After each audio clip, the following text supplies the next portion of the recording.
A word with the guys. First question to you, and a nice easy one, Ricky. Yeah. Is Virat Kohli, at 25 years of age, as good as Tendulkar was when he was 25 years of age? It's a good argument, isn't it, right at the moment? I guess his record probably suggests he's every bit as good. But the one thing about Sachin is he played 200 test matches and made 50 test match hundreds and over 100 international hundreds. So Virat's got a fair way to go yet. What impressed you most about that innings? I think the composure throughout was phenomenal, really, and the way he kept his head still on contact with the ball and the speed of his hands through it as well was breathtaking. Let's have a look at some of the shots that he played in that innings. Mark Butcher actually texted me, and I don't know if you agree with this, he reckons that Kohli, what makes Kohli so good in this form of the game is he never predicts, so the bowlers have got no way of reading it. No, and the thing, he doesn't play any sort of reverse sweeps or anything like that. He just almost waits for the ball. He has his plan of where he wants to hit it, but he never panics. He doesn't overhit. Look at the way he's just got his wrists over the ball there, and he just manages to find the gaps. So the ball's there. He's got a few options, and he can take the ball wherever he wants with a good pick-up, good head position.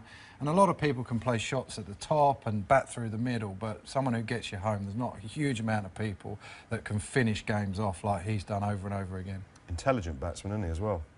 Yeah, I think the reason he doesn't play any of those dinky shots, he doesn't need to. He doesn't need to play reverse sweeps and lap sweeps. He hits conventional cricket shots for 4. I mean, the stats you brought up before, 3 dot balls in his innings today. I mean, that's pretty remarkable, really. That's why these guys, I believe, India have done so well in this tournament. The pressure that other teams have been able to build through their changes of pace and slow bowlers has built up pressure on batsmen, and therefore they've got out. They haven't been able to build pressure on Kohli and Sharma and these boys because they just keep rotating the strike and find the boundary when they need to.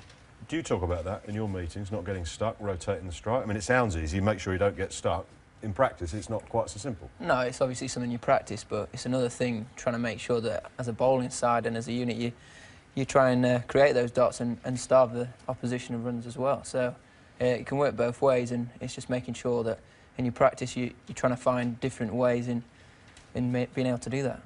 You mentioned his head position. Why is it so good in these shots that we've highlighted? I think the thing about it is that everything else moves at good speed. His hands are obviously very quick, his footwork's sharp, but his head doesn't move at all, and it just makes it that bit easier for him on contact to make a clean hit. He's got a bit of ego about him, and I say that in the nicest possible way. Where is it? Let's just jump out of that clip here and go into the next one. Because here we've got Rainer, so a decent slower ball, which he sort of leaves alone and then sort of intimates to his partner, oh, I should have gone at that. And it looks like Kohli said to him, no, you did it right. What are you talking about? Just, just stay calm here. Look, he's taking control. Yeah, and that's what I actually think India need that sometimes as well, because they've got a lot of people go out and play a lot of shots, and Rainer's a classic one where we go out there and do it. Actually, Kohli's all about just winning the game, getting over the line. We saw him talk about, right, I want to be here. He actually saw one interview where he said that he wanted to win it in the 19th over. He said to Rainer, right, we want to win it before the last over because 8 off the last over against Spain, we don't really want to be in that position. He gets 6 Yorkers in, it's hard work.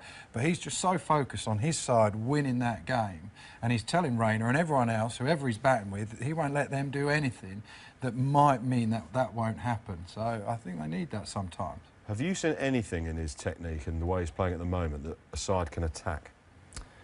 Well, I think when he comes out of the bat in the final, I think they need to attack him. They need to get him out. Sri Lanka need to get him out. So they need to. They'll try and structure their bowling plans around making sure they've got their best strike bowler available to bowl when Kohli comes out. So Sri Lanka's case, that's more than likely going to be Malinga.